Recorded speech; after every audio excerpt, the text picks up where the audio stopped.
Bon. Wexkina, my name is Alexandre Nequado, and I'm here with my colleague André Dudemaine, and our guest this week is Ellen Gabriel. So, Ellen, if you could introduce yourself. Mm-hmm.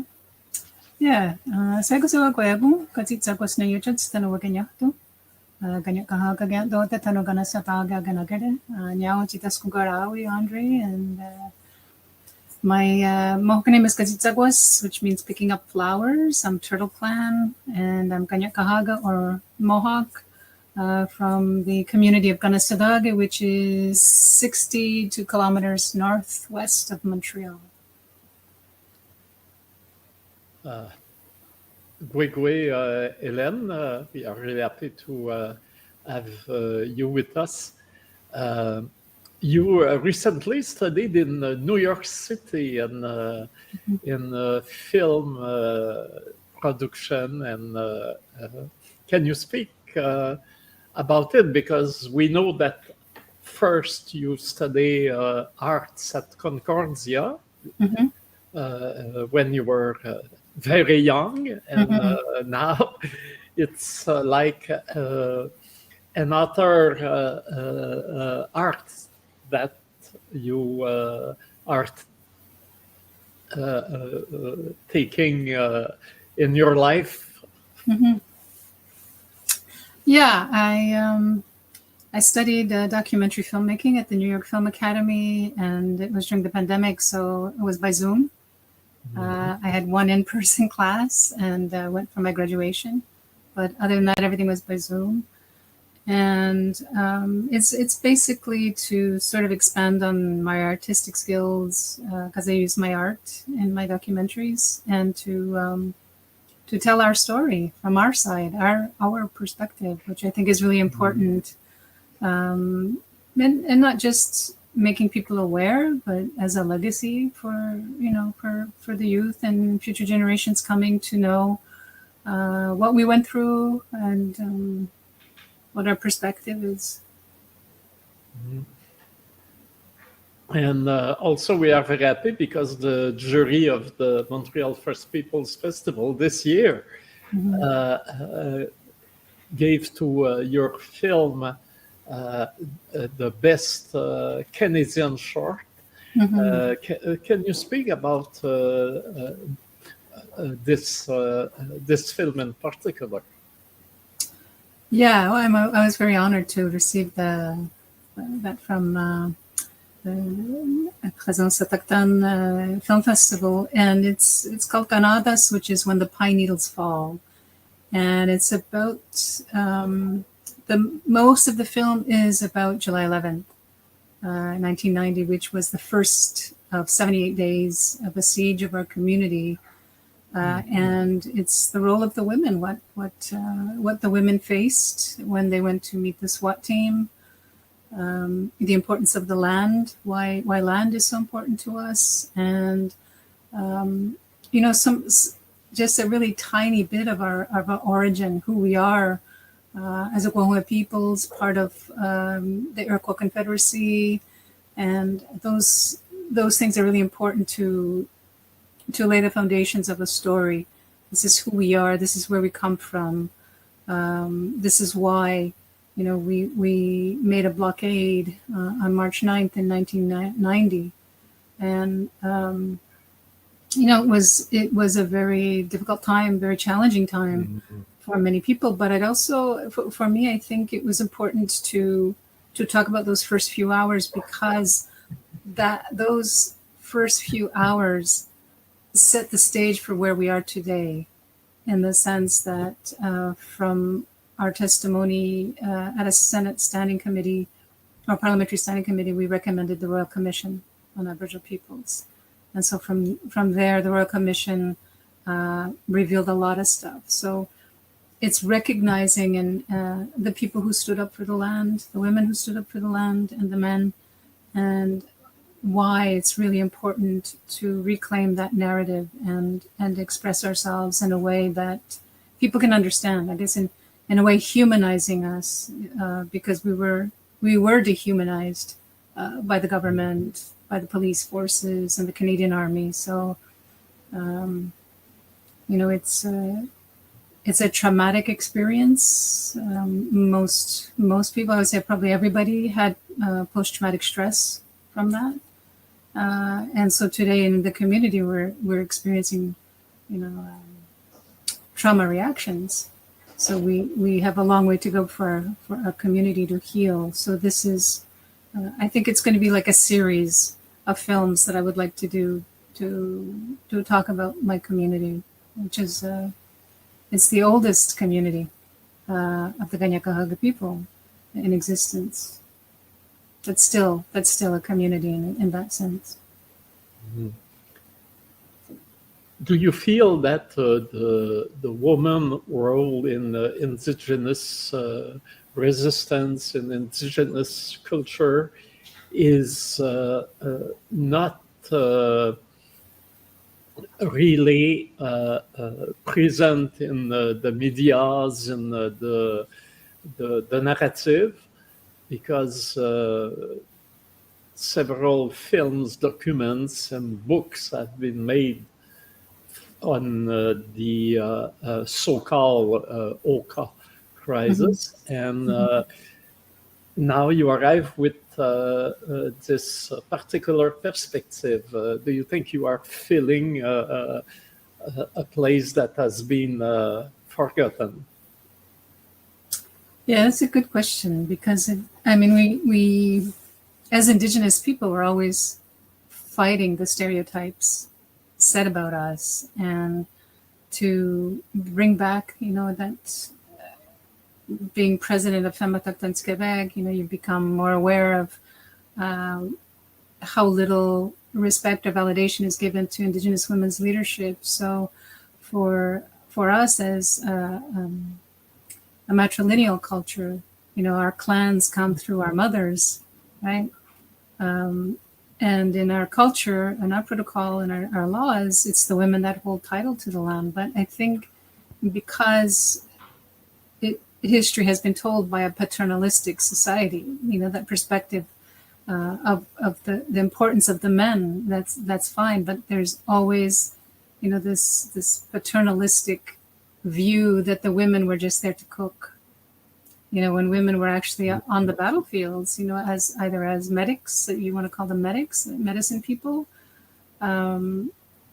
particularly a democratic society in which we were equal in decision making. So it gives you an idea, the importance and the strength of women, because the men during that summer always came to the women to ask us what to do next. If the police were trying to provoke during the night, they would come to the women and say, the police are shooting at night, what do we do? And we'd say, don't shoot back, because that's what they want. And so there was this role of the women was really overshadowed, by guns, by weapons, and this very militaristic sort of point of view that sort of justified the Canadian government's overuse of force. So women are taking their rightful place now, and we want to change what the history books have said. For us as Indigenous women, there's so many colonial rooted problems, but the positive part is that women had very important roles in most Indigenous societies, I think, and to bring that and elevate it back to, or restore it to pre-colonial times, I think is a challenge. And so storytelling, I think, is the best way to demonstrate that strength, and that contribution to the survival of our nations. I don't know if you have seen, it has been just opened last week in the McCord Stewart Museum, the exhibition of wampums. And there is the famous two dogs, so-called two dogs wampum, that normally give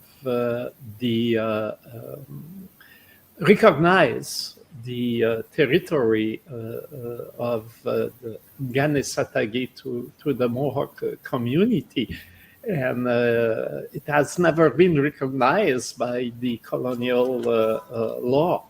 And I think it's very strong to have it exposed now with all other wampums at this time, because now it seems that there is some evolution in maybe not all the public opinion, but part of it, and to reconsider the wrong that has been done during the last centuries. Yeah, I mean the Tudag Wampum is it was an agreement made with the rich blue bloods from France, the seminary of Saint-Sulpice, and it wasn't like an oath to loyalty to them. It was very much these strangers arrive and they're with other indigenous peoples in the dead of winter, and they need to cut wood to heat their homes and cook. So the Ganyakahag of Kanehsatà made an agreement with them to say, we know you're Christian, we know you need to survive, so before you cut any wood, you have to consult with us. And I think the assumption was that they would move on after the winter. And it was contrary, because the seminary, the Sulpicians lied the whole time. And it's like any kind of treaty in history, the moment the ink is not even dry, there's a contradiction, right? They overturn what is an agreement into something that is more dominion over indigenous people, rather than a recognition that this is our homeland, this is our territory. We are going to care for the land, and we know how to care for the land. And so we need to tell you that these are special spots you can use, and this is not. But the Sulpicians were rich. They hired their own security force. They occupied Kanehsatà in the early 1900s. 1990 was not the first time we were occupied. We also have another wampum belt of Kanehsatà as a recognition that we are the Eastern Door and the Confederacy. And so that wampum belt is that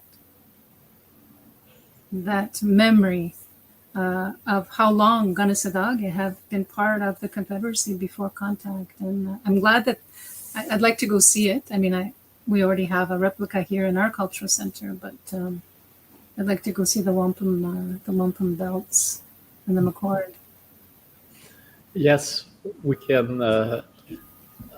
Right now, to the people that are listening to us, that to say to them that yes, this is certainly an exhibition to go and to visit. It is there till March, I think, March next year.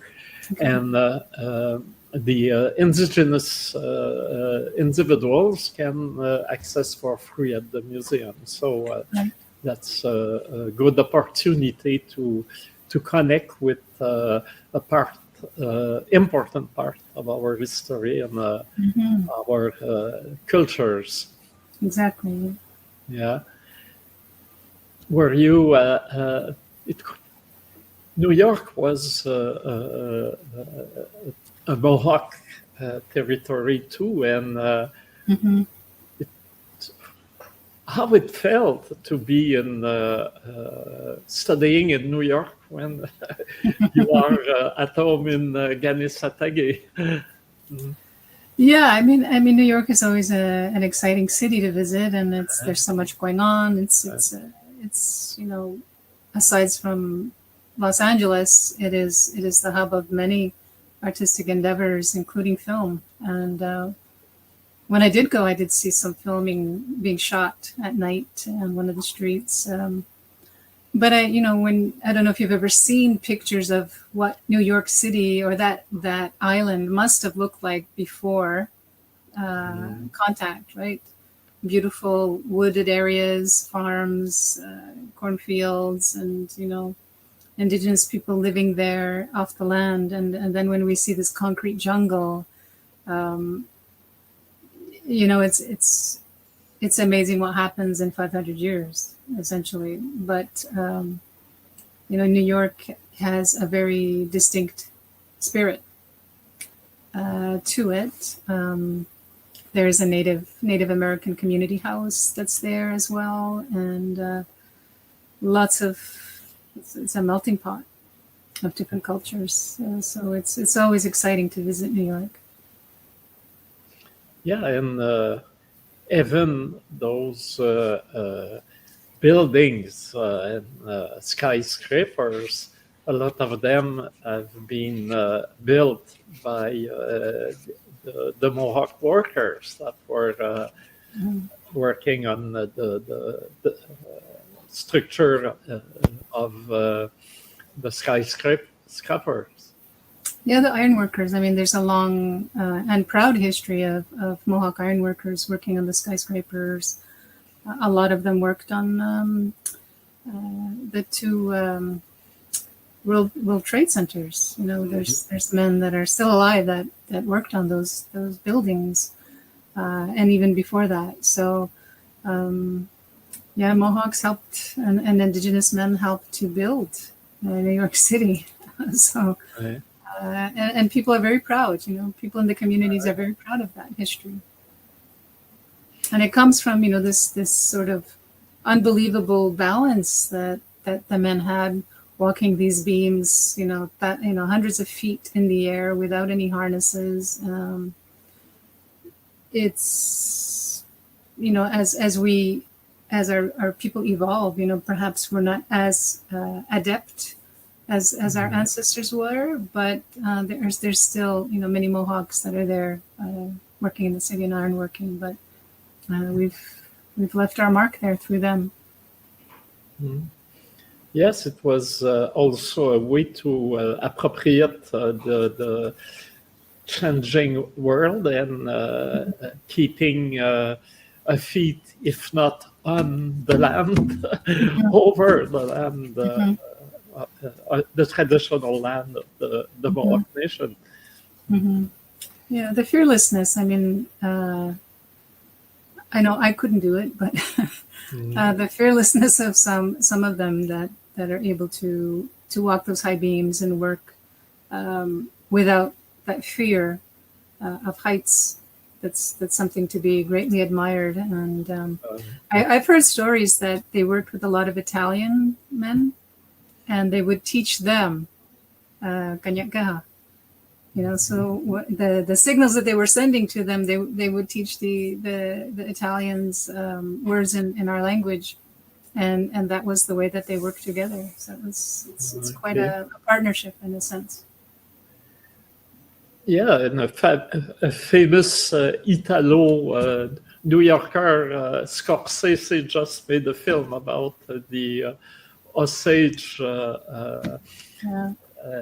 killers of the flower moons. And this is also maybe reminiscent of those links between Italians and Mohawk in the building industry. Yeah, I think, you know, when we think about history, you know, oftentimes we think about the negative, but there's a lot of positive in the history and the course of our relationship with Europeans. And, you know, I'm glad that people, at least in the mainstream, are becoming aware. That's not to say that we shouldn't be leading the way. We shouldn't be the consultants for these big films. But I think it's about time that our stories get told in the mainstream in a way that shows the strength of our people, the camaraderie, and the challenges, you know, of what it means to live a peaceful coexistence. And it's we're not there yet. You know, I think there's still a long way to go, but the only way you can meet people on their terms is to tell those stories in a way that they will understand and absorb it. And you will have always the exception, but I think storytelling through film is one of the most powerful tools that we can use. And I think of my cinematography teacher, Claudia Raschke, who did Julia. She was a cinematographer in the film about Julia Child, the famous cook. And she said, your camera has to you create sentences with the camera, and so I try to do that. I think it's probably a lifetime practice, but it's a really positive and good way to teach yourself how to use visual imagery to tell your story, because that's what we're working with. We're working in a visual industry. We're working with sound. We're working with images, and especially the work that I'm doing. It's historical. There are a lot of historical stories, so you've got to go to archives, and I think it's a tool, that our ancestors didn't have. You talked about the wampum. Those were the tools, the visual tools that they used, right? And to remember, this is what we talked about. This is what we agreed upon, and it's important to bring that knowledge in, I think, as well, because just like as we lose elders who are first language speakers, we lose a part of ourselves when they go. It hasn't been taught to the next generation. So film, I think, is a really important part of that legacy that I think all of us are trying to leave behind for future generations to enjoy. That's if we survive the climate crisis and all these natural disasters. But it's really important, I think, and to be supported by like your festival that you had. You're supporting Indigenous filmmakers who are telling their stories, and I don't think that was around. A lot of times, is a very specific niche, but we need that support when we go out there, because not everybody gets us, right? Not everybody gets our stories or why we are the way we are. Yes, I remember in the 90s, there was, first of all, there was very few Indigenous filmmaking. It was more filmmakers, sometimes very friendly filmmakers, but doing film about Indigenous issues. And slowly it's something that has been built during many years. And I remember at first we were seeing the festival more than a way to educate people about our realities. And this is the Indigenous filmmakers that told us, for us, it's difficult to access mainstream festivals first. And when we access, we never got the recognitions and the awards that are given and that are important in the portfolio of a filmmaker. And that's how we have created the competitive section. And I was very happy when in 2001 Rigoberta Menchú came to open the festival. And she didn't tell us nothing about it before at the opening in her speech. She told, I will let an award at my name in Montreal. And this is because we need, as Indigenous people, to be able to recognize the excellence in our artistic productions and cinematographic production before we can ask to the authors to do it. And so we have seen that the situation, the way it was analyzed here in Quebec, it was the same in Central America.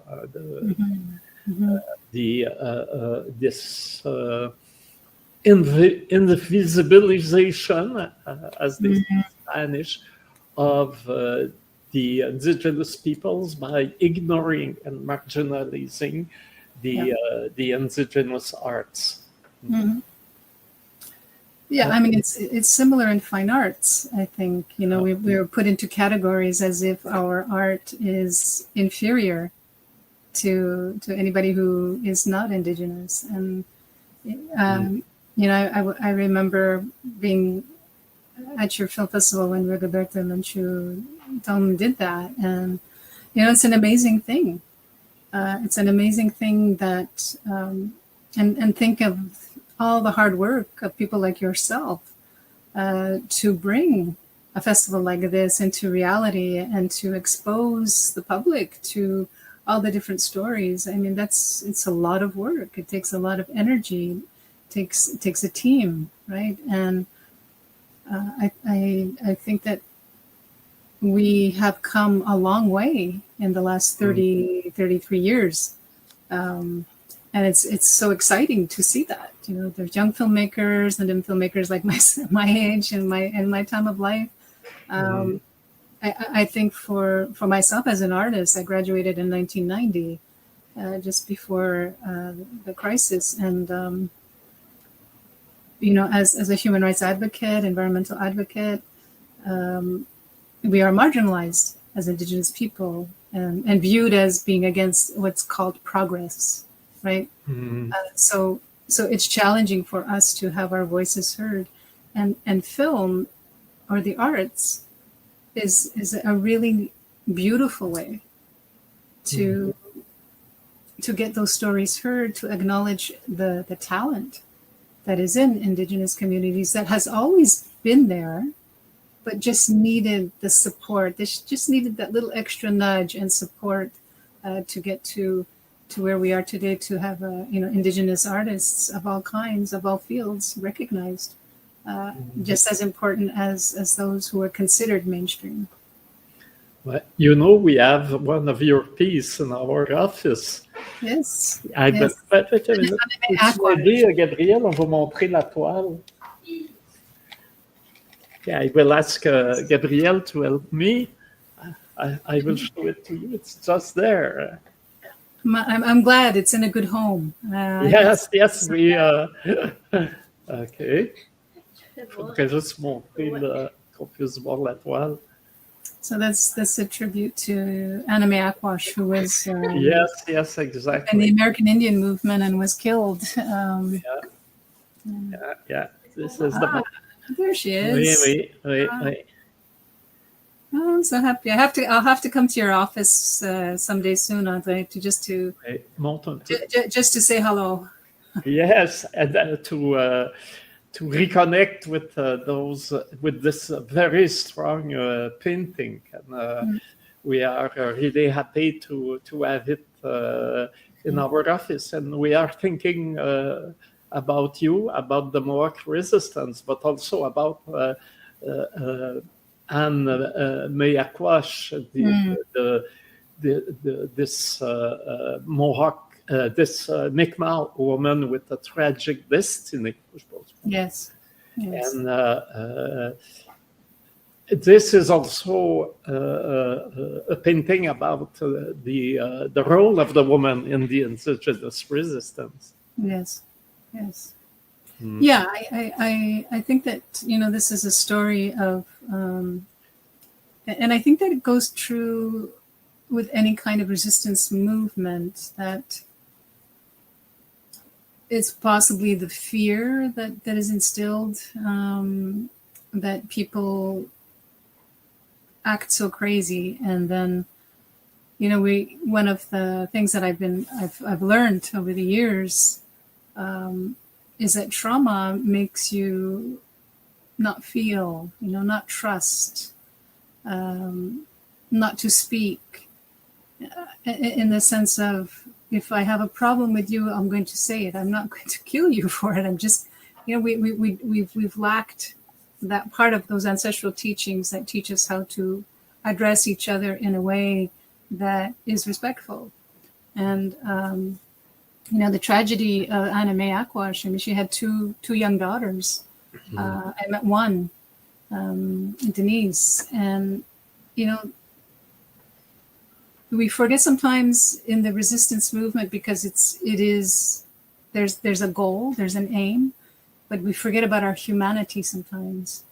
And when we see each other as humans, and I think maybe that's when we can get together and realize, what is our goal? What is the main goal here? In the United States, it's a very, very different, I guess, the way like the United States or the way Canada has reacted to Indigenous movements, and it's very brutal, and there are casualties of this war. And I think, Katsi'tsakwas, her story is extremely important. I don't know if you've seen some of the documentaries about her, but we need to acknowledge the truth about our own resistance movements and our own history, so that we don't make those same mistakes in the future. But we're human, right? And we are flawed, and we make mistakes. But we need to recognize those who have made those important contributions to helping, society understand us. Yes. I think with the Custer defeat, the historical moment of the American army completely defeated by the Lakota forces has been a traumatic moment for the colonizer, and I think they still live with that, and that's why they are so violent against the indigenous resistance or rights movement. They cannot support it. And, they are still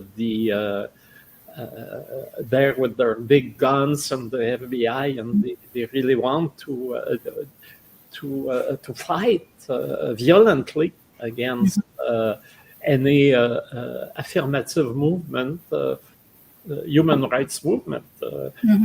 The Black resistance has been targeted the same way too. Yeah, I think about that kind of history, that sort of the fear and greed is the motivating. It moves the world in a different way, and to dehumanize Indigenous peoples means that, Custard was a victim. Custard was not a victim. Custard was trying to massacre, the Sioux, and they were prepared for him. And it's these moments in history that are skewed. And I think that as filmmakers, this is where our role is to tell that truth. With evidence, with stories, with the perspectives, because we know that human rights is not profitable, right? We live in a capitalist society, so human rights it's not profitable to respect human rights, and to continue to deny us our humanity is a challenge that we're trying to overcome. I think, and history keeps repeating itself because the colonizer continues to try to shape us, to shape our identity, to shape how we live, to shape our governing structures, to give us, these sort of piecemeal affirmative actions, but that are not long term. They're all short term. So the issue is very complex. That's why I think a lot of times, for me, when I think about my future projects, it's really about a series. Because if we were to do what needed to be done in one documentary, it would be a very long documentary. So, but we have such a rich history, and if we look, Custer's Last Stand aside, Indigenous people have always sought ways of peace, right? Always. And I think it's a tribute to our ancestral teachings that most people, I would say, not everybody, but most people want peace. They want to have a good life, but they also, a lot of Indigenous people want to preserve the land so that their children and their children's children will be able to enjoy the land.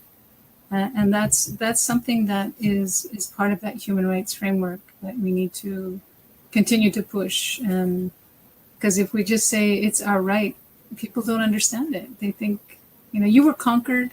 You should be happy with what you get, right? And we're not happy with the crumbs. We want to have that self-determining vision and respect for our human rights, including in filmmaking. Yeah. We were speaking of cinema, but also in visual arts now. There is more and more recognition of Indigenous artists for their intrinsic values, not only because they are Indigenous. And this is at this moment you are orienting yourself towards a movie when your younger years was really focused on visual arts. Mm-hmm. Do you think of having both together in the future, or concentrate mainly on films? Well, I for me, painting or drawing is very peaceful. It helps get me out of the chaos that we live in, as humanity, but in particular in my community. That there's always something. We're always still trying to fight for our land, whether it's from the nearby municipality of Oka or from Mohawks who are cutting the pines. You need an outlet to express that. So I try to find time to just do little doodles, and I wish I had more time to paint. Right now I'm working on 2 documentaries, so it takes up a lot of my time. One is the story about Kanehsatà, why they would block the bridge and put their lives at risk for us.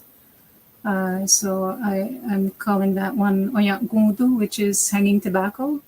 And it's another word for warriors, the men who protect the people and the land.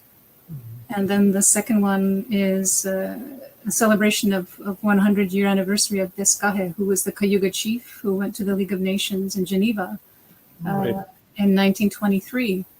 So I was privileged enough to be at the celebrations in Geneva this past July. And the importance of Indigenous people at the international level. My elder who taught me was always saying, our issue and our rights are at the international level. And even Supreme Court Justice Beverly McLaughlin said that, Aboriginal rights have always been international. So, all this to say that for most of my life, I have been advocating for our rights, not just people from Kanehsatà, but Indigenous rights and women's rights. And my art has always been on the side. I've always continued to create, but I think documentary is helping me use that part of my creative brain in a different way. And so I have to accept the fact that that's going to dominate for a while, but I can still do my art, my visual art. Yes, that's a very little known historic fact. This Iroquois chief that went to the Société des Nations and wanted the Iroquois Confederacy to be recognized internationally. And this is how the band councils were created, because they wanted to undermine, to sabotage the credibility of the spokesperson that was advancing the cause of the Indigenous people of Americas. And I think that there should be a big fiction film about him, because it is so strong and it is a great historical character. Oh, absolutely. I agree with you, André. I think there's, while he was in Geneva, the RCMP raided the Longhouses in 6 Nations and made it illegal. All traditional governments right across Canada, illegal. people remember the potlatch ceremonies being criminalized, but they forget that the traditional governments were also. And I think because Tskahe had so many friends, I mean, he had the ear of the mayor of Geneva, several other states also agreed with what he was saying. And, when I hear stories about him, they say he was a very kind man. He took the time. There's a story where he's in a group of people, he's giving a speech, and a little boy is tugging on his sleeve and is asking him a question. So he stops and takes the time to answer the little boy, because that's part of our ways. It's a part of our culture to recognize us all as equals, no matter what the age, and to the suffering that he had. He couldn't go home. He couldn't go back to Canada and Six Nations, so he had to stay with a friend, and he was sick. They didn't allow him to go to see his medicine people. And during the celebrations in Geneva, the Canadian ambassador recognized the harm that Canada caused Tskahe, and that they wanted to change that part of the history of our relationship. So imagine 100 years ago, Tskahe would have been so happy to have heard that, right? Mm-hmm. And so happy that he was remembered. And so, if we think about 100 years from now, how they will remember our generation. Hopefully we'll have film still. So that's our job. That's our job to make sure that we are remembered in history as being fighters for our people. Yeah. I saw the last Denis Arcand's film, Testament, and I was not happy generally with the film, but I was happy to see Alex Rice as an actor having an important role in the story and speaking in Mohawk. So it was interesting, and I was. For me, it sounds funny when I heard the producer, Denise Robert, saying, "We have discovered a wonderful actress." But if the journalists that were in the room had been present doing their job at the Indigenous Film Festival in Montreal, they would have known this actress, and she would have been well known all over the place. So it was, at the same time, a good moment and a strange moment, because they are not able to all together in Montreal to see how they have failed before, and they try to do better now. That's the good good part of it. But this kind of oblivion of what has been before is not fairly honest, I should say. Yeah, I agree with you on that. It's like as if, all of a sudden we're just emerged when we've been there for decades, And Alex Rice she was in those Twilight sagas, and she's in many other films. I think she's in, is it Birdie or Little Birdie? Yeah. Katsi'tsakwas also in a production about Lewis and Clark travel, and many films where she has been, and we know her. Yes. Obviously. Also, you have told me a day that there is a lot of things that have not been said yet or publicly about the period of the Mohawk resistance in the 90s. When do you think the I don't know if I can say the hidden realities or the not well-known facts, when it will be the time to tell the whole story? Well, I'm hoping to do a little bit of it in the second documentary about, what the people were thinking.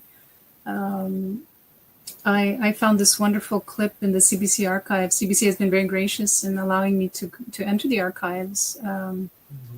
And there was a time when, the government just wanted the barricades down, especially on the Mercier Bridge. And they invented some kind of scheme where they were saying there's weapons in the Longhouse. These traditional people, they're actually very violent, inherently violent, right? So when the army was moving in, so the army moved in, and there was 40 women blocking the highway on 207, and they fought with the soldiers, right? The soldiers didn't care that they were women; they fought with them, and so there's this wonderful clip, and it's very powerful of one of the women. I think it's the late Marilyn Simpson saying, "I want to speak to their mothers. I wanted to speak to these boys' mothers." And Steve Hauser, who was the reporter at the time, is saying, "Well, why do you want to speak to their mothers?" And she says, "I want to know if they taught their boys to beat up women." And I find that's like a really fascinating part of that story that is connected to us, because they were going through their own hardships, right? And it's such a complex story. I'm not sure if I'll get through it in my lifetime, but I'm definitely going to try. But the challenge is because it's historical. I have to have access to archival footage, which CBC in Montreal, anyways, is granting me. And then it's getting people to talk. When we're amongst each other, everybody's sharing their stories. But when it comes to being interviewed, it's like, oh no, I don't want to be on camera. So that's my challenge, right? But because it's much easier when it comes from someone I interview rather than me narrating it and saying this is what happened. I want someone to tell me firsthand experience. So if we get to that point, then we'll reveal a lot. Just Alex Patterson is someone too that I want to get a hold of. I don't know where he is, how to get a hold of him. It's getting a hold of these people, either from the SQ. The Canadian Army has been a very evasive character in all this. But just to say that I think if we can get more people to talk about what they went through, we were denied our food, basic human rights, fundamental human rights, water, medicine, free flow of traffic. Those were like the conditions for negotiating. And like I said before, the second the ink was not even dry, the SQ were saying, well, we don't recognize that agreement. We don't care what the government says. We have a job to do, and we're not allowing any food, or we're not allowing free passage of people. And just the challenges of talking to men who were tortured by the Katsi'tsakwas and the Canadian Army when they were arrested. It's very difficult for people to talk about trauma. So I'm hoping that with time and maybe the realization of how important it is to tell the story, that I'll have more participants to interview. But the ones I have interviewed have given me like some excellent, very rich storytelling. Yes, and I suppose when they can speak about this period with a Mohawk filmmaker, it's easier for the people to get into that stuff. This is the importance to have our own filmmakers. They are also storytellers that can bring part of the history that wouldn't be known otherwise. Yeah, and it helps to have like unique access, right, to a story, because I know the stories, and I know the questions to ask. I know what I don't know all the stories. Over the 33 years, I've heard from all different kinds of people, Indigenous, non-Indigenous, Mohawks, non-Mohawks, about what they were doing. I'm thinking about Solidarité avec les Autochtones, this organization that was protesting, and I'm sure you were at these protests too in Montreal, and how important that solidarity is to the survival of a people who are trying to just, we're placed in a position that we don't want to be in. So there's so many layers of this story, and the government will not be honest. Of course, they will not say why they did this, but I'll do my best. I'm going to do my best. For me, it's very interesting. Yeah. But if I look at the way the story of the event of 1990 are told today, there is a lot of progress, because the media that during the event, they were so racist, and they were so only a line of transmission from the army propaganda and government propaganda. And now they are able to see that there was another side, and this other side have its own rights and its own way to see the crisis. We had, of course, the famous Ellenist documentary about Kanehsatà, and also Beans have been released recently. So slowly, I think I think that's what is interesting now, because usually it is we have been taught that normally the history is told by the one who have the victor. The victors, thank you. Yes. But somehow I don't think we have been completely the victors in 1990, but at least we have our part of telling the story, and the history now is not what it would have been if it had stayed the way it was in that period. I would tend to agree with you, because I think that in 1990 people were sleeping, and this woke everybody up. This was like, wow, and I think we needed, as painful as it was, I recognize it as being a seminal moment for Indigenous people's human rights. Although we could not make human rights complaints in 1990, we were told human rights does not apply to you. It's the Indian Act. So we've come a long way in essence, and telling those stories, I think, I'm hoping anyways, not only will it enlighten people, but they will learn from those lessons of history and be better for it, rather than thinking that being a militant or whatever is means that you're a badass, excuse the language. But, I think about those elders, they spoke softly. They spoke to government with respect, and were not given that respect. And so we are standing on their shoulders. We are standing on their strength, their work. And I want to honor that through those stories. So we will keep waiting and looking forward to see your next documentaries. And thank you for sharing all this with us today. And you are, of course, welcome to come to our office when you want. Well, thank you so much, André, for your leadership in supporting Indigenous artists, and to Présence Autochtone.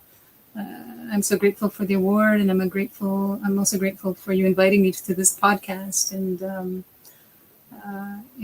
I have a lot of respect and admire all your work, all the efforts, creating such a powerful and wonderful festival in Chokchage for all Indigenous people. So thank you for your work too. Yeah, thank you. But the voice of the artist is so strong that even if it is very difficult sometimes, it is also I am very grateful to all what the artists brought to the world, to the humanity, and this make the difficult easy. Yeah. Easy. Yeah. Thanks so a lot. Alexandre, do you want to add something? No, Denis, je pense que I think it's mostly time's up because I think you'll be busy at 1 p.m. So it is almost 1. Yeah. Okay. So we say next Wednesday to our audience. So we'll see you next week. This was an interesting podcast this week. Thank you so much. Big much, Rona. Thank you so much. Have a good day. Thank you. Bye.